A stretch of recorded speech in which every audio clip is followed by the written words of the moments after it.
Hey YNR fans!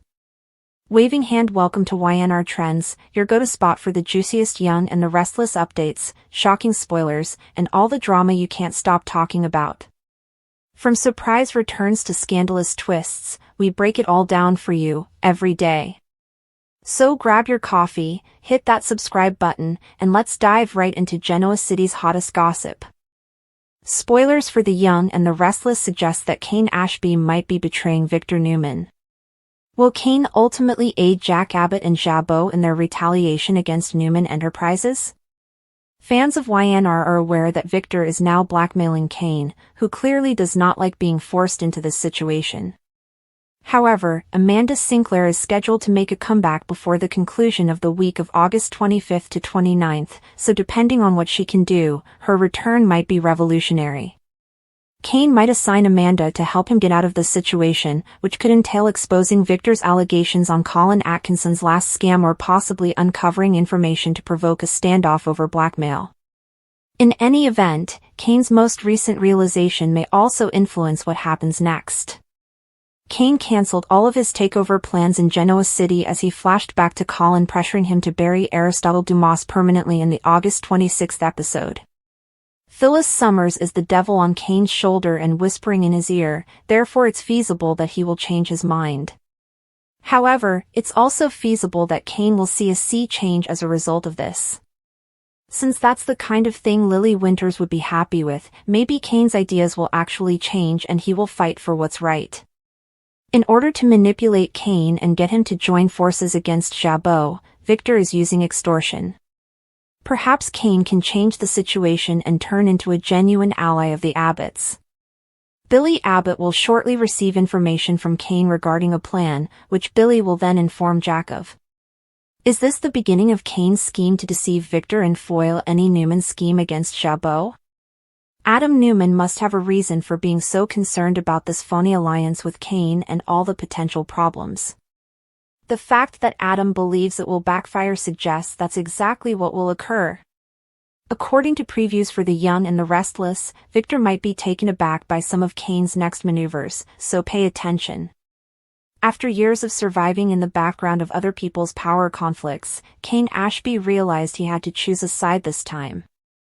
He had seen Victor Newman demolish anyone who dared to confront him by moving chess pieces around Genoa City as if they were his personal board.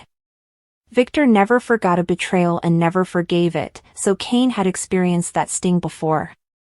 However, Kane was also familiar with the experience of losing everything, being undervalued, and being ignored as though his life were unimportant. Kane was hardened by that suffering, so he didn't close the door when Jack Abbott approached him with a proposal that would tip the scales against Newman Enterprises. He paid attention. Curiosity initially drove him, followed by survival, and then a glimmer of defiance that suggested he might finally be able to outsmart Victor. He was frightened of betraying Victor, but he couldn't resist the temptation to assist Jack and Jabot in their fight against the Newman Empire. Naturally, Victor thought he had Kane under control. His catastrophic error was that. In actuality, Victor was only ever helping himself, but Victor believed Kane owed him for opportunities, for keeping some things hidden, and for the ways he had maneuvered circumstances to help Kane. Victor liked to remind Kane that the brutal corporate world would have long ago sucked him up and spit him out if he hadn't had Newman's protection. Kane never argued. Though he was already preparing how to break out of Victor's chokehold in the back of his mind, he nodded, kept his head down, and played the devoted ally. Kane always smiled courteously and gave Victor what he needed when Victor called him into the Newman offices and demanded information. Victor was unaware that Kane had begun to feed him carefully chosen lies, with facts obscured, details left out, and truths twisted into half-truths. Victor thought he still held the advantage, but Kane was stealthily gaining ground. When it came to Kane, however, Jack Abbott saw something else. He saw a man who was fed up with being used, who desired atonement for his transgressions as well as for the life that seemed to be evaporating around him. Living in Victor's long shadow, losing Jabot, losing his identity, and struggling to get back was nothing new to Jack. Jack understood the desire to succeed, not for financial gain or even pride, but to show oneself that one was still important. Jack didn't put any pressure on Kane to see him in private, out of prying eyes. All he did was lay out his plans. Kane might hold the key to the leverage Jabot needs. He was privy to Newman's plans, upcoming initiatives, and vulnerabilities concealed beneath Victor's haughtiness. Jabot could use surgical strikes that could upend Victor's empire, rather than boardroom speeches, to hit Newman where it hurt the most if Kane was prepared to share. Kane pondered over the choice. One could argue that abandoning Victor Newman was like stepping into a fire while dripping gasoline. Kane knew there wouldn't be any forgiveness if Victor found out that the man had destroyed people for fun. However, Kane had come to a point where merely surviving was insufficient. He had had enough of being Victor's pawn and seeing Jack lose to a man who never played fairly. Kane pondered on his children, Lily, and the legacy he wished to leave behind. Did he remain silent while dictators crushed everyone else, and would he always be regarded as the man who yielded to greater wills? Or might he take the initiative and tip the scales in favor of someone else for once? Kane knew the answer when Jack contacted him again because that question tormented him every night. He was going to make sure Victor never saw it coming, in addition to helping Jabot. Kane was surprised by how quickly the first test came. One morning, with his eyes burning with that intensity that made even seasoned executives waver, Victor called him to his office in a tone as dominating as ever. Victor passed a file across the desk and added, "I need you to find out what Jack Abbott's planning." Kane told Victor that he would investigate, maintaining a composed appearance and a steady tone of voice. "He's been making moves, and I don't like surprises." However, Kane went directly to Jack rather than gathering information to present to Victor. They went over what Newman already suspected together, and Jack started to develop a counter-narrative. While Jabot moved stealthily in the shadows, waiting for the ideal opportunity to attack, Kane would give Victor just enough truth to give him the impression that he was ahead. It was the ultimate high-wire act for Kane. Every exchange with Victor turned into a show, and every look was an attempt to conceal the treachery simmering beneath the surface. Kane felt the weight of the double existence bearing down on him as the days went by. He felt cold every time Victor complimented him on his loyalty. With that sneer curving on his lips, Victor would clap a hand on his shoulder and remark, "Kane, you're smarter than most people." The statement struck a deeper chord than Kane had anticipated because he wasn't yet certain that he had chosen the right side. "You know how to pick the winning side." A part of him felt he was simply exchanging one master for another, but he wanted to think Jack could pull this off and that Jabot could come back stronger than before. Nevertheless, he persisted since it felt intolerable to keep bowing before Victor. Kane reminded himself that this was more than simply Jack or business. This was about demonstrating that he could govern his own life rather than letting other people dictate it, and about finally taking charge of his own fate. Kane was both excited and frightened when Jack unveiled his most audacious play to date. Jack had discovered proof that Newman Enterprises was covertly trying to acquire a smaller business that Jabot had been pursuing for several months. It was a brutal maneuver, typical of Victor, intended to stifle Jabot's prospects of growth rather than because Newman required the acquisition. Kane, however, had first-hand information of how precarious Newman's funding of the purchase was, something Victor was unaware of. Jabot might intervene and take the transaction away from Newman if Kane disclosed the appropriate information at the right moment. Victor would lose millions of dollars, be humiliated, and the business community would be rocked. When Kane explained everything, Jack's eyes brightened, but Kane's gut twisted. This was no longer about slow, deliberate plays or silent sabotage. It was war. Genoa City's complex and constantly changing corporate power structure is characterized by partnerships that are as fleeting as they are passionate and betrayals that are as inevitable as the sun rising. Few moves in this high-stakes setting are as well thought out or loaded with meaning as Devin Hamilton's choice to change the trajectory of his sizable fortune, which essentially acted as a betrayal of his longtime business partner and surrogate family member, Victor Newman. This decision, which put Jack Abbott, Jabot, and Devin's business, Hamilton Winters, in the middle of their never-ending, frequently heated, and frigid conflict with Newman Enterprises, was not made hastily. Instead, it was the result of a subtle but important recalibration of legacy, a complicated tapestry of personal history, wounded pride, and political calculation. Understanding this crucial juncture entails understanding the dynamics that control not only Genoa City's business but also its most valuable resource and most vulnerable vulnerability, its interpersonal ties. Devon and Victor's relationship is special because it is based on a dichotomy of strong familial ties and a basic power disparity. Victor is more than just Devon's business coach. He and his wife Nikki gave Devon a secure and caring home when he was a young man on the run, acting as a father figure who saw his potential and encouraged his aspirations. As a result, they developed a relationship that went beyond the usual corporate rivalry and gave their commercial interactions the emotional weight of a father-son relationship. However, this relationship is naturally delicate given Victor Newman's character. Absolute control is the hallmark of Victor's mentoring style. He sets an example similar to that of a tyrant who expects allegiance. He anticipates that his followers will grow and learn, but ultimately stay under his control. Devon worked in this circle for many years, initially at Newman Enterprises and later as the leader of his own business, which was frequently financially linked to Victor's empire. As long as Devon was prepared to cede his own ego and ultimate authority to Victor's, this arrangement worked. The rifts started to show up over a family and emotional issue, Devon's brother Dominic's custody, not a botched business transaction. A turning point was the acrimonious and agonizing custody dispute over Dominic that pitted Devon and his wife Abby against Ashley Abbott, Abby's mother. Victor threw his significant support behind Ashley in a classic move that put his grandchild's ultimate stability, and possibly his own increase in power, first. This was not only a business rival picking a side, rather, it was a surrogate father figure deliberately deciding to go against Devon's deepest personal desire, to keep his family intact. It was a deep and intimate betrayal that went much deeper than any business sabotage could. It proved to Devon that despite their past and all the family talk, Victor's loyalty was conditioned and his tactics cruel, even if they meant destroying his closest friends and family. This incident left emotional scar tissue that never fully recovered.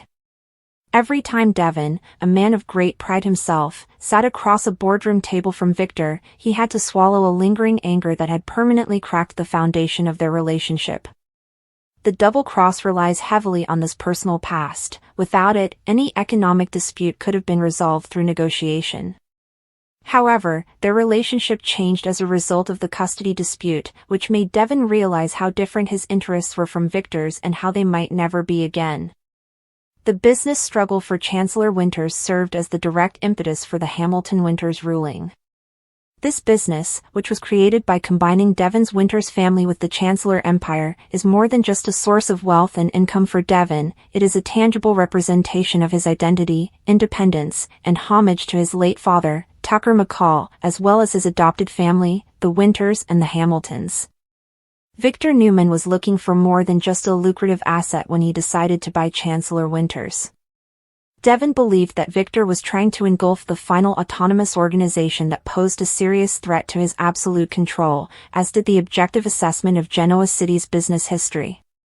He intended to completely absorb Devon's legacy and turn it into just another division of the enormous Newman Enterprises conglomerate. Every defense instinct Devon has was activated by this threat. It spoke to his deep yearning for autonomy, which had been stoked by his challenging upbringing and his battle to rise beyond the shadow of strong people like Tucker and Victor. Furthermore, Victor had a naturally arrogant stance. It was more of a dictation of terms than a negotiation, supported by the belief that Devon would eventually align himself with the Newman vision, as he frequently has. The alternative, which came from a historically opposing camp, Jack Abbott and Jabot, emerged at this point.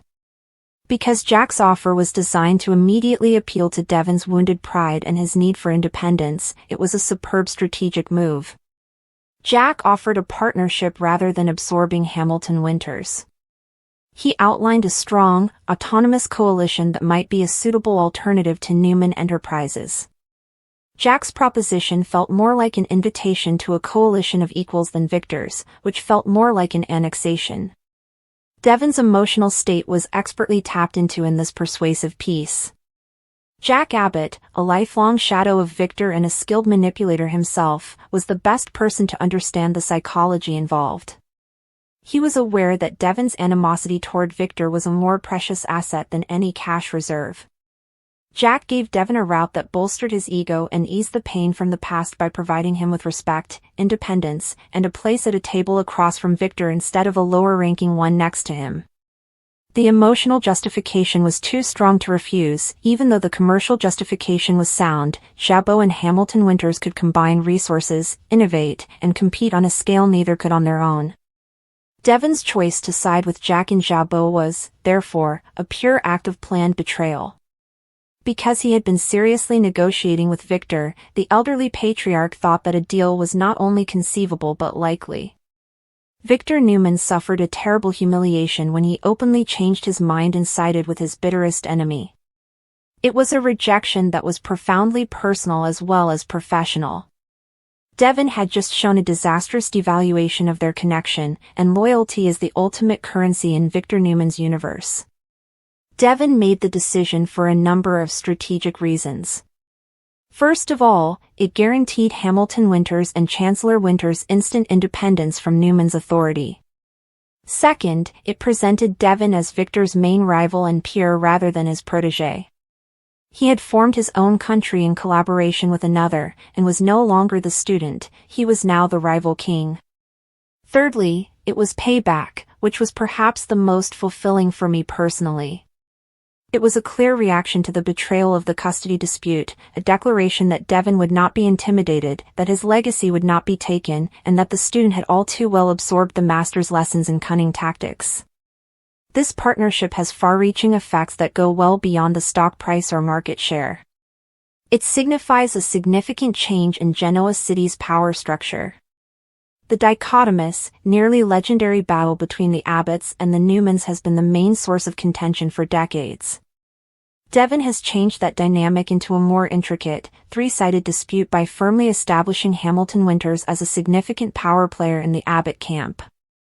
This increases the unpredictability and potential devastation of corporate conflict. The blow is complex for Victor. In addition to being a financial setback, it is also a deeply personal one. Victor is more afraid of being ignored and betrayed by people in his own community than he is of being bankrupt. Devon's action feeds into this ingrained anxiety and makes him face the reality that his control strategies may incite the exact uprisings he is trying to quell. It keeps the conflict cycle going by further isolating him, strengthening his resolve, and probably making him even more vicious in retaliation. This may be Jack Abbott's biggest strategic triumph in a long time. A strong, well-funded, and dynamic ally with a shared enemy has been successfully enlisted by him. By taking advantage of the weaknesses in Victor's personal connections, he has been able to outmaneuver Victor using psychological warfare rather than raw force, which is practically impossible. Jabot appears to be in a position of true strength for the first time in a long time, able to challenge Newman Enterprises' dominance over an extended period of time rather than only engage in skirmishing. Devon's betrayal of Victor is ultimately a tale of power dynamics and the irresistible pull of tradition. It is the time when a prince of the realm chose to become king instead of continuing to serve the monarch. A powerful concoction of past trauma, present ambition, and future security propelled it. The motivation came from Victor's personal betrayal during the custody dispute, the opportunity came from the threat to Chancellor Winters, and the means came from Jack Abbott's offer of a cordial alliance. Devon Hamilton did more than just switch his corporate affiliation when he decided to fight Newman with Jack and Jabot. He asserted his psychological and emotional autonomy from Victor Newman. Even if it meant adopting his mentor's brutal strategies in order to defeat him, he made the decision to define his own legacy according to his own standards. By blurring the boundaries between family and business, love and war, and demonstrating once more that the people who once called you family are the ones who inflict the deepest wounds in this world, this decision guarantees that Genoa City's corporate fights will be fought with renewed vigor.